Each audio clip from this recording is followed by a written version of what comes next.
Hey guys, and welcome to another brand new video. In this video, everyone is upset with PlayStation, because what else is new in this day and age? When it comes to most video gamers, we've been kind of like waiting for the next big PlayStation push, whether it's for things like trying to actually release the PS5 Pro, having things like more games coming to PC, a brand new mobile device. Like a lot of people are kind of patiently waiting to see what is next. And one of the big things kind of been working in tandem with the brand new PS5 Pro has been trying to go mitigate a lot of things over to PC. And right now we're seeing some big major announcements, some announcements that people are not happy with, and a lot of this is all in regards now to what the PlayStation's kind of doing wrong that a lot of people think. So this might be one of those videos where I'm going to present the news, and I would love to hear your thoughts and comments on what you guys are kind of expecting, if you guys think they're doing it wrong, and of course your overall thoughts on it as well, because I kind of think some of these comments do have some pretty good merit. So let's go and talk about this, talk about the drama, talk about everything in between, and make sure you guys are subscribed with the notifications on. Here, our second channel, the Twitters down below, and the Twitch, all to be entered in for the PS5 Pro giveaway, and of course as well, if you guys want to buy a PS5 Pro 2, all the affiliate links are linked down below. I'll probably be saying hi and playing some more Silent Hill up on Twitch soon. If you guys are bored and want to say hi, linked down below. So, as I mentioned, we've had some pretty big updates coming out over here. First and foremost, if you guys have missed it, this is actually low-key kind of big news. SpiderMan 2, and this is kind of like the big drama, I would say, surprisingly. SpiderMan 2 is actually now showing up on PC, now confirmed on the PlayStation official blog as of January of 2025. So that alone by itself is kind of a big deal. We see things like God of War, Ragnarok, the Horizon games, Days Gone, Last of Us, and a lot of these other various big, even Ratchet and Clank IPs pushing towards PC. And obviously, we had things like Helldivers, and obviously with Xbox doing their Game Pass, Windows Store, all of that. Like, we're kind of seeing the expansion process. Xbox games coming to PlayStation, PlayStation games coming to PC relatively quickly, you mind as well. Like, this is actually, in my opinion, a pretty quick jump over here to go and release it.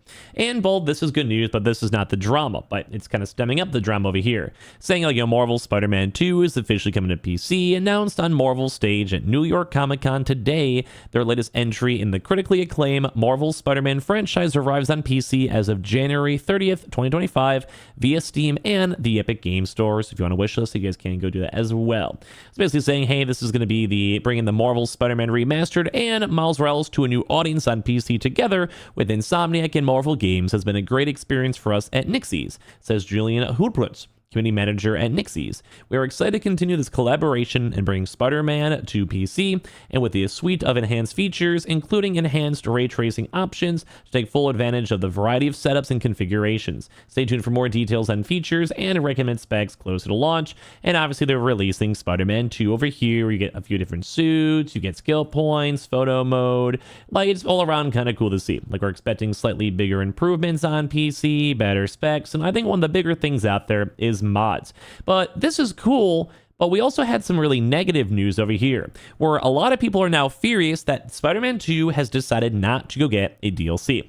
And this is kind of also in tandem too with a lot of PlayStation projects being canceled, even though a lot of these things, in my opinion, would have maybe been well. Think about it for, like, say, the factions over here for The Last of Us, which a lot of people enjoyed the prior generations for, and they spent a lot of money and had a team developing it, and people were excited for it. Also, some other various games too as well have just been full on canceled. There was also maybe meant to be a multiplayer Spider-Man game that sounded really dope. Kind of imagine a game where like everyone's a superhero, like a multiverse game. Kind of think like all the Avengers type style games with purely for Spider-Man and the multiverse. Like, some of these games sounded really cool. Concept-wise, premise-wise, multiplayer-wise, which is a big deal. I'm always a big fan of multiplayer games.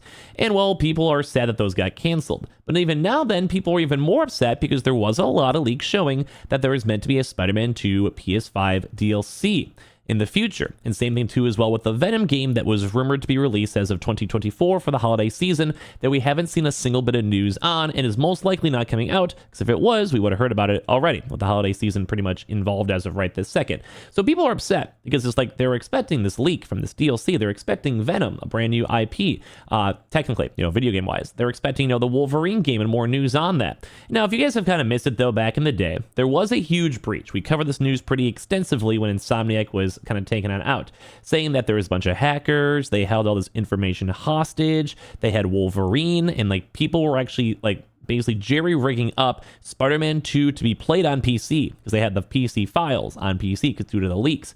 And people were like doing like multiplayer versions of Spider-Man 2 already like a year ago, and people were making mods for it. And obviously PlayStation did not like that, threatened to sue people, and did go and issue DMCA takedowns. And same with Wolverine. There was actually playable versions of Wolverine where people were even getting takedown requests from their actual ISPs. This was a very big drama. I remember covering this pretty extensively. And they were like, even they said back then, we are aware that reports of at Insomniac Games have been a victim of a cybersecurity attack. We are currently investigating this situation. We have no reason to believe that any other Sony or Sony divisions have been impacted. And like there was like dev leaks, there was Wolverine gameplay leaks. It was horrible, which is probably why this actually got taken out. Like it makes sense because like they had all these leaks in their source files and they probably don't want to release a game.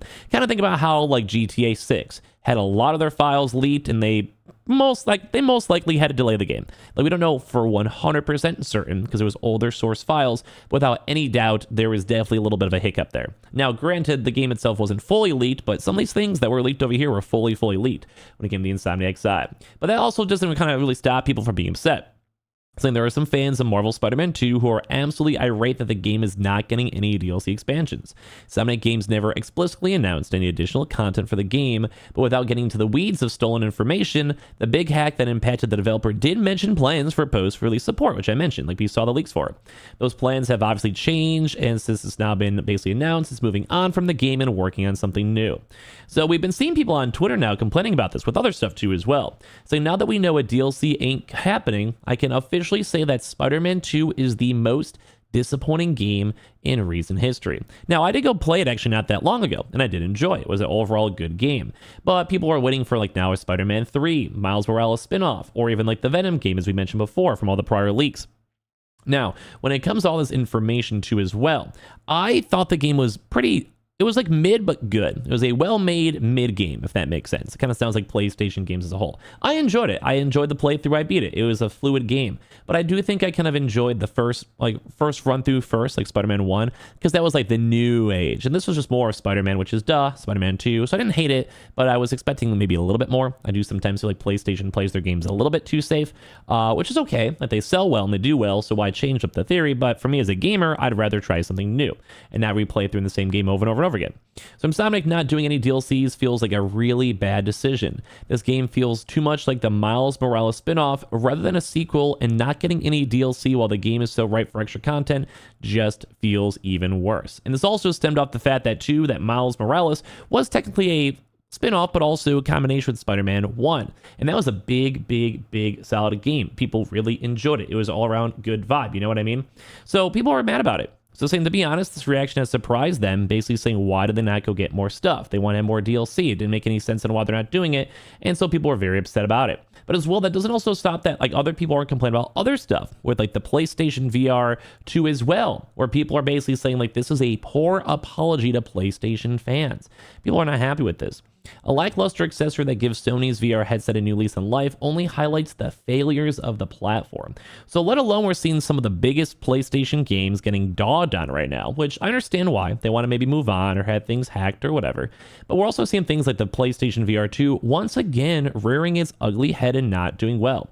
So I held Earth in the palm of my hand. Universe Sandbox, a celestial body simulator, isn't available on the PS5 yet. Yet I was running inside the PlayStation VR 2 with the help of the relatively new PC adapter. And they're like kind of excited the PC adapter is working and they're kind of doing okay and the hardware is really good. Like they give an 8 out of 10 the hardware, but still a lot of people are saying that there's just no games for it. And there is new titles coming, but no one's really excited for it. Same thing with the Marvel kind of big concept where people want new games. They want something unique. They want something special and they're just not going and getting it. And they're showing off that like the Horizon game was good. It was a good showcase, but like once again, there hasn't really been anything too comparable with it besides maybe like Beat Saber and maybe some other VR games that have already been around since the PSVR 1.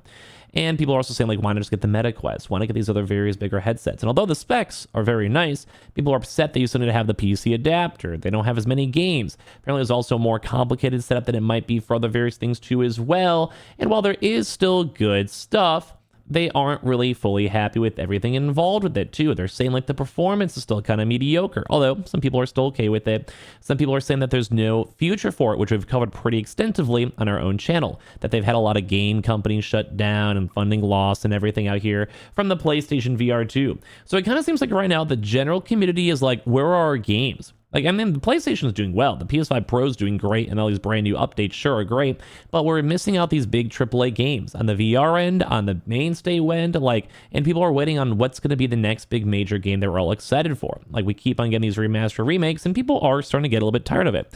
So we've been relatively pro PlayStation on the channel, but I want to mix up something new and kind of show off some of the more nitty-gritty critiques that have been out there in the general sense. So make sure you guys are subscribed with the notifications on. Let me know your thoughts and comments down below. And of course, I'm going to get to 69,000 subscribers before the year ends. We have all the affiliate links down below for the PS5 Pros, and subscribe all the things down below and hang out on the Twitch right now if you guys are bored. And I appreciate y'all so much for watching here in the first place.